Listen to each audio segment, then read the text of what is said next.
11-ci fəsil. Atamla bir də şam yeməyi zamanı görüşdük. Gözlənilmədən əldə etdiyimiz yenidən göz-gözə olmaq imkanı işimizə də ağırlıq eləyirdi. Nə mənim boğazımdan bir keçirdi, nə də onun.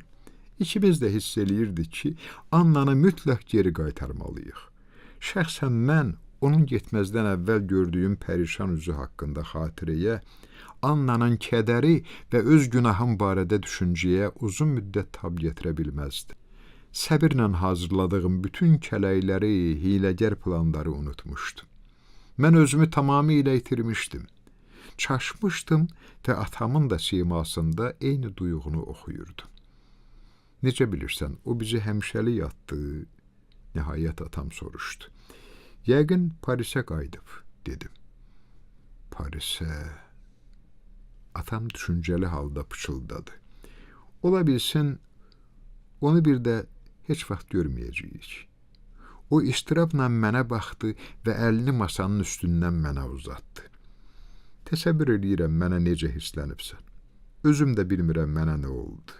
Elza ilə birgə meşə ilə evə qaydırdıq və o, qısası, mən onu öpdüm. Yəqin Anna da həmin anda gəlib. Onu dinləmirdim.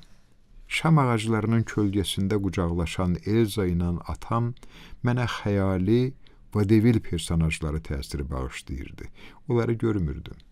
Bütün gün ərzində yeganə gerçək, acı verəcək qədər gerçək şey Annanın üzü idi. Son anda gördüyüm üzü, xəyanətə uğramış insanın əzabdan tanınmaz hala düşmüş üzü. Atamın siqaret qutusundan siqaret götürdüm və yandırdım. Annanın dözmədiyi bir şey də bu idi. Yemək zamanı siqaret çəkmək. Mən atama gülümsədim. Hər şeyi başa düşürəm. Sənin təqsirin yoxdur. Necə deyərlər, bir anlıq zəiflik. Ancaq elə eləməliyik ki, Anna bizi bağışlasın. Daha doğrusu, səni bağışlasın. Neyniyək? O soruşdu. Atam son dərəcə bədbəxt görünürdü. Ona sonra da özümə yazığım gəldi. Anna bizi necə ata bilərdi? Yoxsa adi, ötəri bir həvəsə görə bizi cəzalandırmaq istəyir?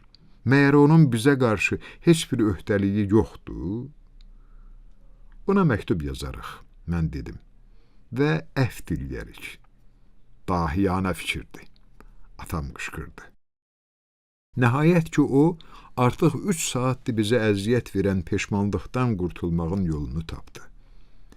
Biz şam yeməyini yarımçıq qoyaraq, süfrəni və qabqacağı bir qırağa itələdik.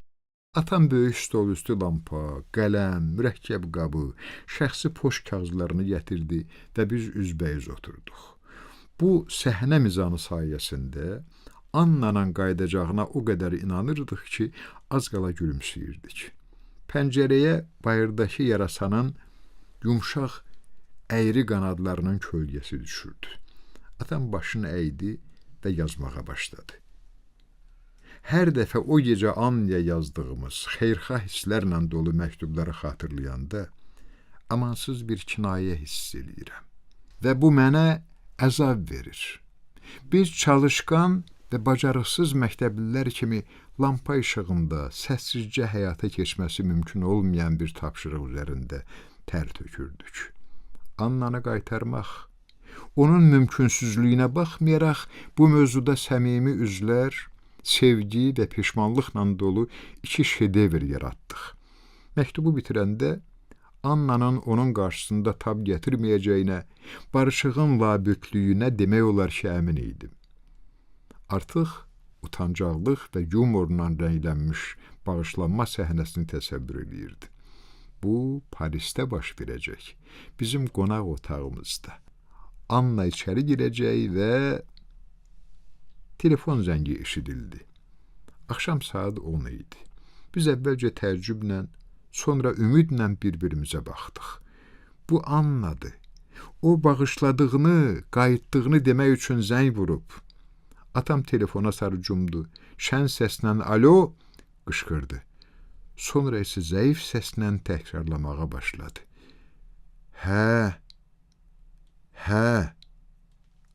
Harda?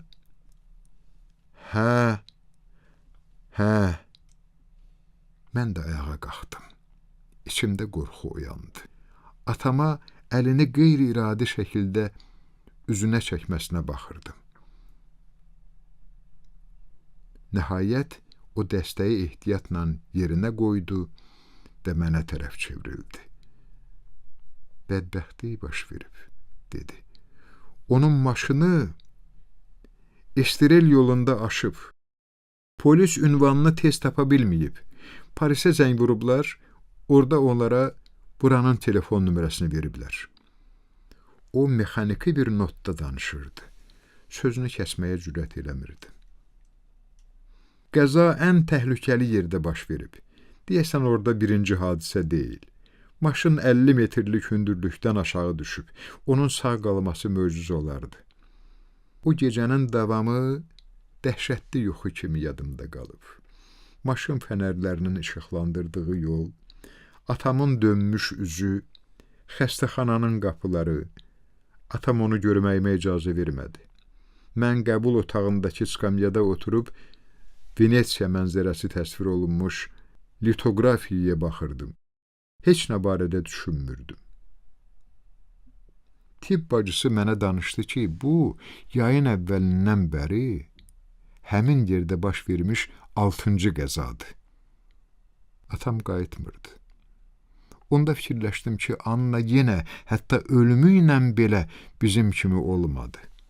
Atamla mən özümüzü öldürmək fikrinə düşsəydik, buna cəsarətimiz çatacağını fərz eləsək, başımıza güllə çaxardıq. Üstəlik təhsilkarların rahatlığını əllərindən almaq üçün hər şeyi izah edən məktubda yazıb qoyardıq. Lakin Anna bizə şahanə bir hədiyyə bağışladı.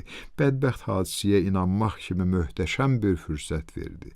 Təhlükəli yer, onun maşını da möhkəm deyil.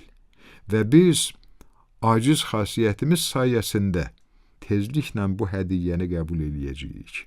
Ümumiyyətlə, əgər bugün mən intihardan danışıramsa, bu mən tərəfdən həddindən artıq romantik hərəkətdir.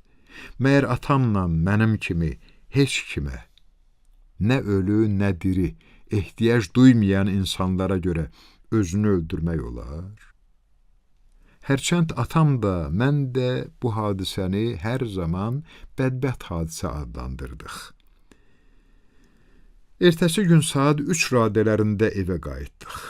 Elza ilə Siril pilləkanda oturaraq bizi gözləyirdilər. Bizi görəndə ayağa durdular.